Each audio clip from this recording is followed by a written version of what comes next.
चलिए आगे बढ़ेंगे, अगली खबर की तरफ बढ़ते हैं। भारत और प्रधानमंत्री के बारे में मालदीव के मंत्रियों की विवादित टिप्पणी और फिर मालदीव के तीनों मंत्रियों को सस्पेंड कर दिए जाने के बाद लक्षद्वीप चर्चा में है और हर तरफ चर्चा ही चर्चा है।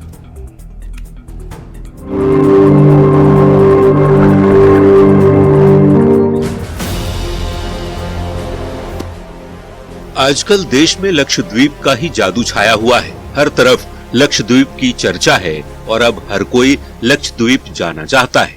ये सब हुआ है पीएम मोदी की लक्षद्वीप यात्रा के बाद। प्रधानमंत्री मोदी कई परियोजनाओं का उद्घाटन करने के लिए 2 से 3 जनवरी को लक्षद्वीप में थे।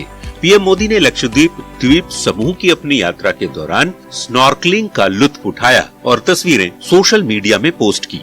पीएम ने लिखा था, जो लोग रोमांचकारी अनुभव लेना चाहते हैं, लक्षद्वीप उनकी सूची में जरूर होना चाहिए। पीएम मोदी की पोस्ट से मानो मालदीव को मिर्ची लग गई। इसके बाद पीएम मोदी और भारत को लेकर मालदीव के कुछ मंत्रियों ने विवादित टिप्पणी कर डाली, लेकिन चंद घंटों में ही मालदीव को घुटने पर आना पड़ा और पीएम मोदी के खिलाफ बयान देने वाले तीनों ही मंत्रियों के खिलाफ कार्रवाई करनी पड़ी। भारत की दो टूक के बाद मालदीव ने प्रधानमंत्री मोदी के खिलाफ आपत्तिजनक टिप्पणी करने वाले अपने तीनों मंत्रियों को सस्पेंड कर दिया। यही नहीं, मालदीव के पूर्व उपराष्ट्रपति अहमद अदीब ने अपने देश में मंत्रियों की तरफ से इस पूरे विवाद पर माफी भी मांगी और प्रधानमंत्री मोदी को वर्ल्ड लीडर बताया। इस पूरे घटनाक्रम पर बिहार के पूर्व मुख्यमंत्री और हिंदुस्तानी आवाम मोर्चा के संरक्षक जीतन राम मांझी ने सोशल मीडिया एक्स पर पोस्ट करते हुए लिखा है, एक दिन वो था जब भारत को कोई भी विदेशी सरकारें भला बुरा कहकर संबोधित कर देती थी। ये नया भारत है, यहाँ देश को तो छोड़ ही दीजिए, प्रधान सेवक पर की गई टिप्पणी भी बर्दाश्त नहीं की जाएगी। करारा जवाब मिलेगा। मालदीव की हुकूमत को समझ आ ही गया होगा। मालदीव के मंत्रियों की विवादित टिप्पणी के बाद भारत के आम लोग ही नहीं, सेलिब्रिटीज भी गुस्से में हैं। सलमान खान ने सोशल मीडिया पर लक्षद्वीप गए प्रधानमंत्री की तारीफ की। अक्षय कुमार ने सोशल मीडिया पोस्ट पर लिखा कि मालदीव में भारत से सबसे ज्यादा पर्यटक जाते हैं, ऐसे में मालदीव की मंत्री को गरिमा का ख्याल रखना चाहिए। इसके साथ ही बॉलीवुड अभिनेता जॉन अब्राहम ने भी सोशल मीडिया पर लक्षद्वीप की तस्वीरें शेयर करते हुए अतिथि देवो भव लिखा। इस पूरे विवाद में जहां भारत की शक्ति का एहसास हुआ, वहीं लक्षद्वीप यकायक देश ही नहीं पूरे विश्व में चर्चा का विषय बन गया। अब सोशल मीडिया में लक्षद्वीप जाने को लेकर तमाम पोस्ट की जाने लगी हैं। ऐसा लग रहा है जैसे लोगों में लक्षद्वीप जाने की होड़ लग गई हो। Bureau report, news 18।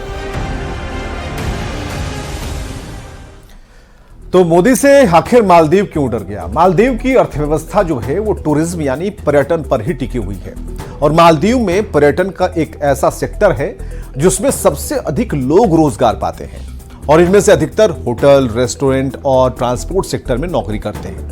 मतलब कि कुल रोजगार में पर्यटन का योगदान करीब 70% तक है और मालदीव में सबसे ज्यादा पर्यटक भारत से ही जाते हैं। यानी कि भारत के पर्यटक जाना अगर बंद कर दिए तो मालदीव की अर्थव्यवस्था गड़बड़ा जाएगी। ये जानिए कि मालदीव में कितने पर्यटक हर साल जाते हैं और उनमें कितने भारतीय होते हैं। तो साल 2023 का आंकड़ा है कि इस दौरान तकरीबन 17,58,000 विदेशी पर्यटक मालदीव पहुंचे थे, जिनमें सबसे ज्यादा भारत के पर्यटक थे। दूसरे नंबर पर रूसी पर्यटक थे और 2023 में मालदीव पहुंचने वाले भारतीय पर्यटकों की संख्या तकरीबन 20 लाख से ज्यादा थी, जो मालदीव आने वाले कुल पर्यटकों की संख्या का तकरीबन 11.1% है। तो 2023 में 13 दिसंबर तक मालदीव पहुंचने वाले पर्यटकों के मामले में रूस दूसरे नंबर पर था। यहां के 2,09,146 रूसी पर्यटक मालदीव पहुंचे थे। तीसरे नंबर पर चीन था, जिसके 1,87,118 पर्यटकों ने मालदीव का भ्रमण किया।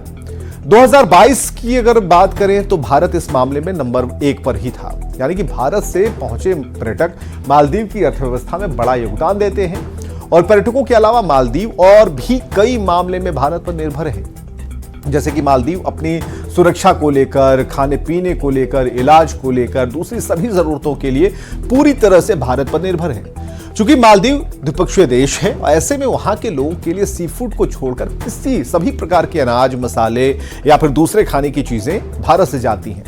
तो मालदीव के लोग इलाज के लिए हर साल बड़ी संख्या में भारत का रुख करते हैं। लेकिन भारत के खिलाफ मालदीव के 3 मंत्रियों ने जो विवादित टिप्पणी की, प्रधानमंत्री मोदी के खिलाफ इन मंत्रियों ने विवादित टिप्पणी की थी और उसके बाद सोशल मीडिया पर बाइकॉट मालदीव ट्रेंड करने लगा। काफी लोगों ने मालदीव जाने का प्लान कैंसिल कर दिया और यही वजह है कि मालदीव सरकार ने तीनों मंत्रियों को सस्पेंड किया है।